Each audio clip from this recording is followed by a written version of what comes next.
Welcome to the Passages from the Heart podcast, a podcast featuring real people sharing real stories about adventure out on the water. I'm your host, Shell Hart. Hey guys, welcome back to the Passages from the Heart podcast. I am your host, Shell Hart, and I'm so glad that you are here with me. I just wanted to do a quick little podcast, a solo cast, to bring you up to speed about what the heck is going on in my neck of the woods with respect to my sailboats.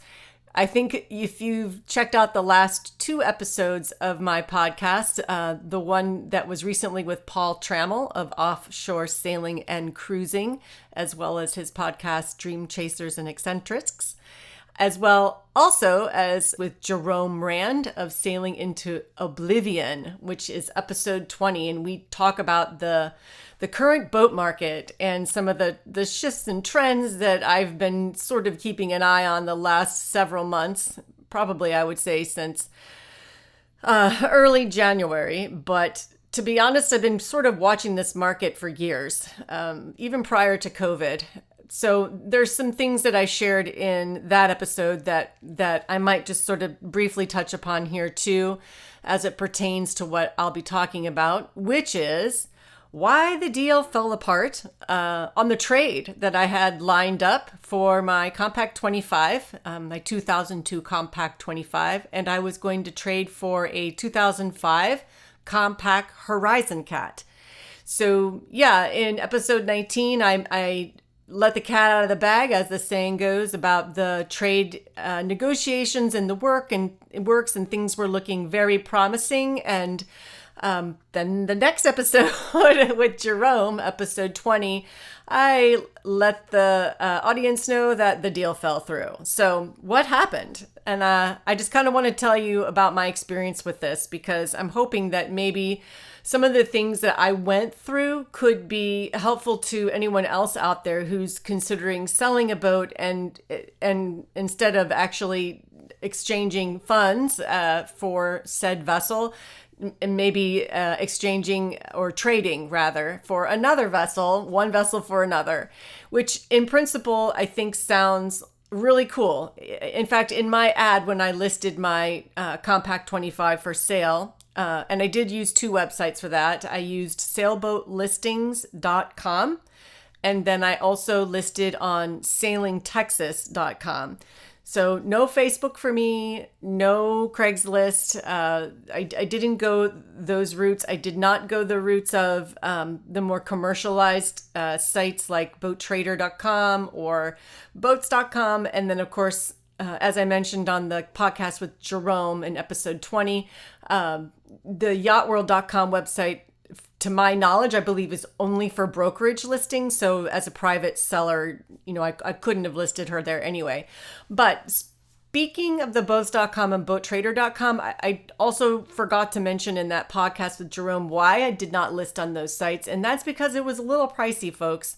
I don't remember exactly the pricing, but I can tell you that for the amount of time that you get and the amount of pictures you can upload and all that jazz, it ended up being some hundreds of dollars. And I thought, well, my boat's really not that expensive, so I don't want to spend all this money on trying to get the word out on the street about the boat via those websites. Although I do think they're very nice websites and can be very helpful because you're reaching an international audience, which you can do that with these other two websites I did list through, which again is sailboatlistings.com and sailingtexas.com. So yeah, I think that some of the things that if you're looking to maybe reduce some of the keel kickers, which I learned from Jerome in our episode together, it might be maybe possibly a good route to choose the sailboatlistings.com. And, because sometimes with Craigslist, and I don't really know much about Facebook because my account right now is sort of in a limbo status. They want me to upload some photo ID, government photo ID to prove who I am. And when I was trying to list my boat there, and it just ever since then, it's just been a debacle. And so I just was like, you know what, forget this. I'm not going to even deal with this anymore. It's just more of a headache than it's worth. So I do think though, that if you kind of want to maybe reduce some of those people that are maybe not really serious about their boat shopping and just kind of more, I don't know, again, keel kicking, maybe try those other two websites that I listed. I've had mostly good inquiries, not a lot of jokers that are reaching out to me, but I am still getting some jokers, which can be frustrating.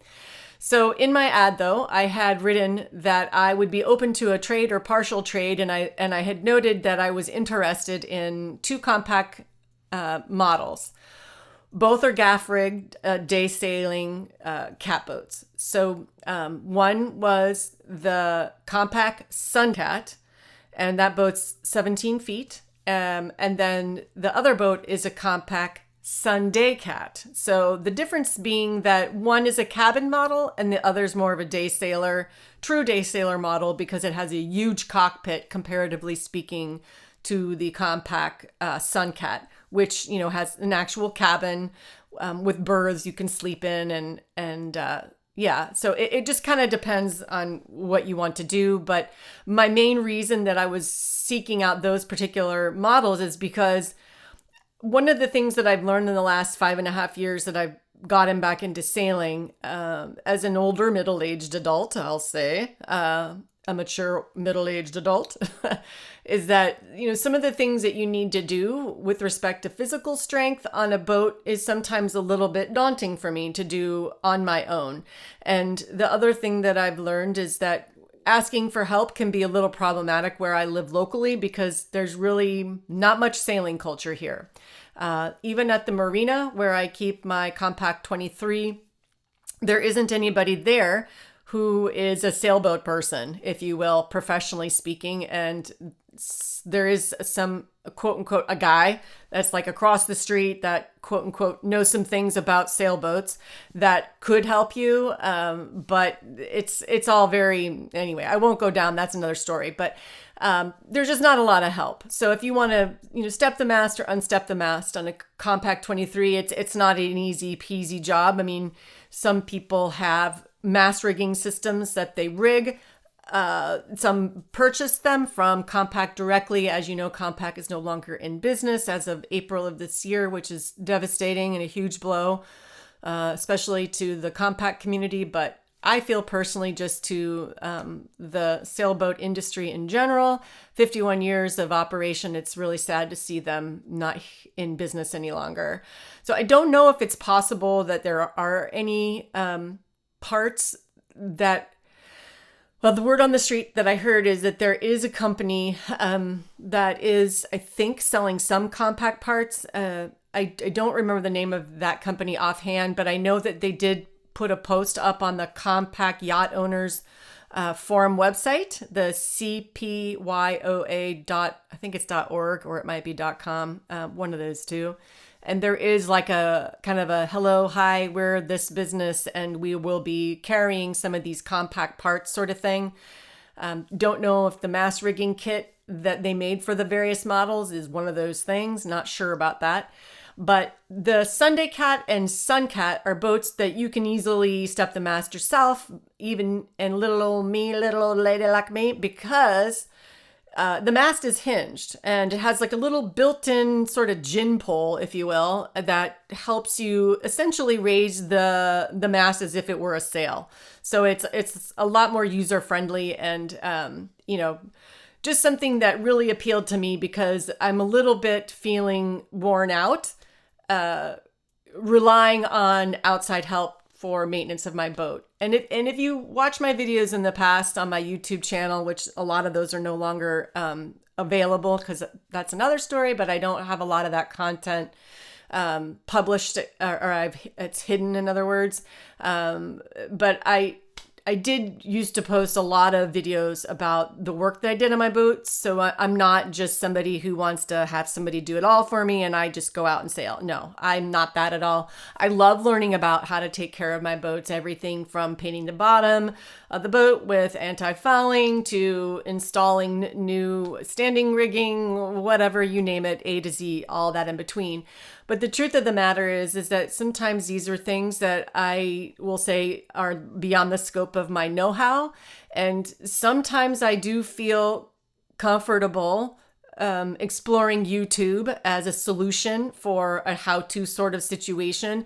But, you need to have a very critical line of thinking about what you're watching, because anybody can post anything and it doesn't mean that it's right. So I tend to, look for opportunities for professional guidance where I can, which is one reason why, just to give a little plug and shout out to my buddy, Jerome Rand. I hired him as a consultant and worked extensively with him over the past year about all sorts of boat related projects and questions. And, this is a person who has a wealth of knowledge and experience, and I trusted his guidance and his input. So that's just what I'm saying.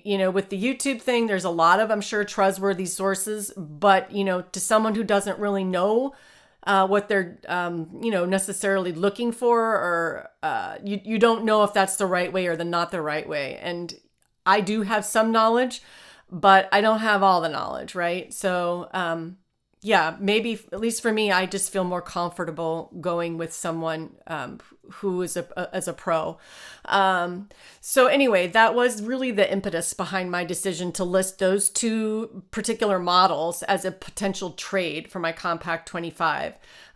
We bought the Compact 25 late last fall in 2024, thinking that, we wanted to do some extensive, to the extent that we could, cruise the Apostle Islands. But with our lifestyle as owning a farm and having several animals that we care for, and being that the trip to get to where the boat was over 8 hours each way, it ended up just, we realized over the course of the summer and making trips, and I think we did so far 6 trips, maybe 7, basically going up once a month for 2 days of driving there and 3 days of being at the boat sort of thing. We just realized that it's a little much with what we have going on with the farm and some other commitments. And so day sailing seems at this stage of where we are to be the better solution, which certainly we can do that with charm. However, I have always had a bit of I guess a dream to own a cat rigged boat, or a gaff rigged boat rather, and almost did buy one a few, 3 or 4 years ago. I think it was a Marshall Sanderling. I'm not sure I think it was that, and or a Herreshoff America. And there are some differences that I discussed in the podcast.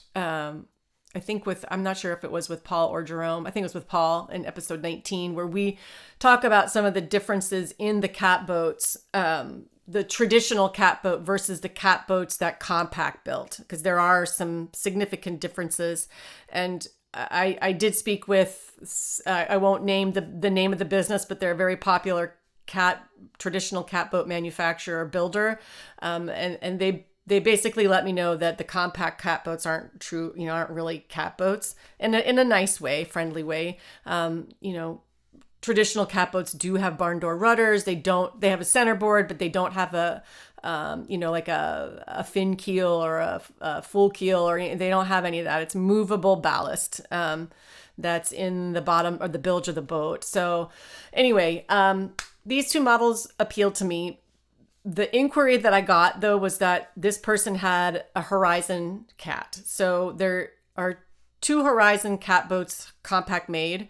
One, again, is just like with the Sunday and Sun Cats, a day sailor type version versus a cabin version.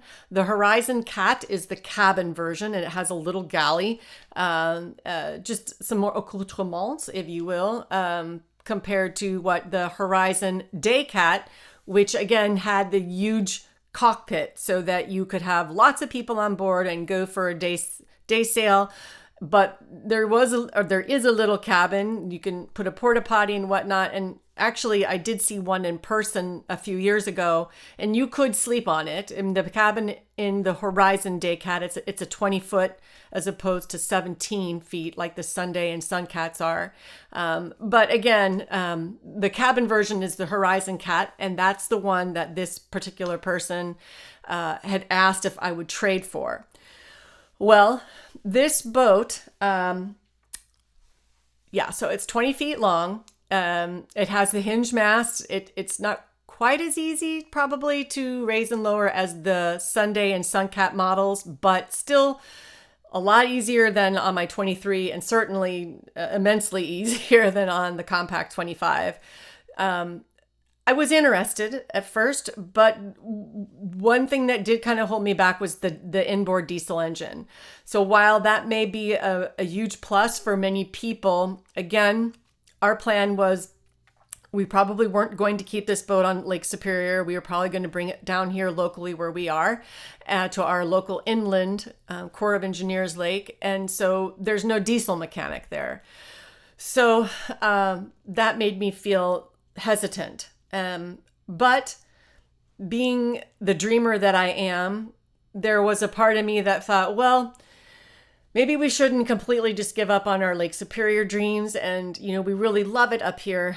And maybe we could try one more year and, try with a boat that's a little smaller, that's a day sailor that we could dry dock. So we're not going to invest in, slip season fees for the year, which all this adds up financially. So we thought maybe more economical. So that was sort of something we thought. And so I reached back out to this gentleman and said, I on second thought, maybe I am interested. So we live about 10 hours apart from each other. And his boat is, even further away from where he is. So the boat was probably like 15-hour drive for me. And my boat for him from where he was is probably, I'm going to say, maybe 12. I'm not sure, somewhere around there. So both of us had some distance to go. It wasn't like we were within a couple hours of each other and could easily visit one another's boats, lay hands on them, sit in the cockpit, put our hands on the tiller. Although on the Horizon Cat, it is a wheel actually. So, it was all this going back and forth with videos and going back and forth with photos. And could you take a picture of that? And could you take a picture of this? And these are all really important things to do, obviously. However, it just ended up getting to the point where I guess I'm a nervous Nelly a bit. When you're selling something, you want your buyer to feel confident and comfortable with their purchase. I know I want to feel that way whenever I buy a boat. And so I think this person had some concerns about, specifically, it was actually about the trailer. And I don't know everything, but I always share everything that I do know. And the disclaimer is, I'm not an expert. I can only tell you what I know with what experience I've had with said trailer or said vessel, whatever it may be. And, I did this taking the pictures and the video, the lights worked. We gave the years of the tires, which were all relatively newer tires. And then the question came at me about the brakes. And I thought, well, I don't know what kind of brakes this trailer has, because when we bought the boat last fall, the trailer was there and the surveyor briefly looked at it, but the surveyor didn't make any sort of notations really about the trailer other than it looks like it's in decent shape and serviceable, sort of a thing. So we didn't take it for a drive and test it out and, all these things. It was just eyes on it, quick little, not any rust, and, tires look like they're decent. And, that was about the extent of it. So when this question about the brakes came up, I said, well, I'll get this video for you, and, maybe this person can figure out based upon that what we're looking at. And I think they thought initially the trailer brakes were hydraulic. So he was asking me about filling brake fluid up into some sort of a reservoir on the trailer. And I, looked all over that trailer, and I couldn't see anything indicative of where you could fill fluid into any sort of a reservoir. I couldn't find anything. And so it dawned on me that I guess these just must be electric brakes, not hydraulic brakes. All I can tell you is that when we haul, in fact, we decided to buy a larger tow capacity vehicle for this boat. The 25, I think, displaces, I think it's 4,800 pounds. And then, of course, if with all of your gear and everything, that's going to make it higher, which the limit of our other truck that we have, a F-150, I think it's like 7,500 pounds we can tow with our tow package on that. And we were kind of creeping close to that cutoff with the compact 25. And it was enough so that we were like, we don't think that our F-150 is robust enough for hauling this boat, because at that point we thought we'd be hauling it 8 hours away back down to where we are here at home. And anyway, that's another story. So the brakes situation seemed to kind of be the point at which everything was not going to move forward. Because I at that time, I fully admit, I was frustrated, and this is the other thing. A lot of this was done over text and emails, mostly text. And I grew up in the 70s and the 80s, and I'm just going to be straightforward. I am not down with texting, really. I don't like it, except for I'm running 15 minutes late. Oh, okay. But to have these kinds of conversations like I'm talking about with trying to sell a boat, for example, going back and forth with text, it's just, there's too many opportunities, I think, for some miscommunication and using the voice dictation thing, which I've been trying to not use, but it's faster. I don't want to, it takes too much time to type everything out on a little iPhone thing. So I'm just like, okay, I'm texting voice dictation, and then that thing messes up. And so I'm going back and correcting. And anyway, it was just not very, positive experience with that way of sort of sharing of information. Pictures, sure. Videos, sure. But when you're talking about nitty gritty details, I really firmly believe voice to voice is the way to go, or in person is even better. But because of the distance, that was not possible. Neither one of us was at a place or point in which we were able to travel. And so that's basically what it ended up happening. I just said, look, at this rate, at this juncture, I think that I can sense that there's hesitation on your part. I have some hesitation. I really didn't feel that I had asked all the questions that I had about the Horizon Cat, and just having more pictures and videos for me. It's kind of scary when you think someone is going to haul their boat 10 whatever hours, and you've maybe seen 6 pictures of it. And then they get there, and then what happens if I don't like the boat? Or what happens if they don't like our boat? And then now this guy or person, whomever, has driven all this way, spent the money on the gas, maybe had to stay overnight somewhere, eat meals, all that jazz. And then there's one or both parties aren't happy about something. I don't know. I just think that this whole concept of trading, it really sounds like a great opportunity. And I think it really can be a great opportunity, but I just think that the multiple variables really the stars kind of need to align, I guess is what I'm saying. I think for it to all work out where both parties feel really comfortable and confident about the decisions to make this transaction happen. So I was really disappointed. I know that the other party was very disappointed too. It was a disappointing experience. I'll just say it again. I'll use the word again. But, I learned some things. And I think that what I learned mostly is, voice to voice is better. Let's talk about these things on the phone. Let's have a voice to voice free flowing conversation about these questions that we have or concerns that we have. Texting, again, it can be great for, let's say, I'd like to see a picture of the engine running, or can you send me a video of how to use the hinge mast rigging system? I mean, these are all great ways to utilize texting as a technology for that sort of thing.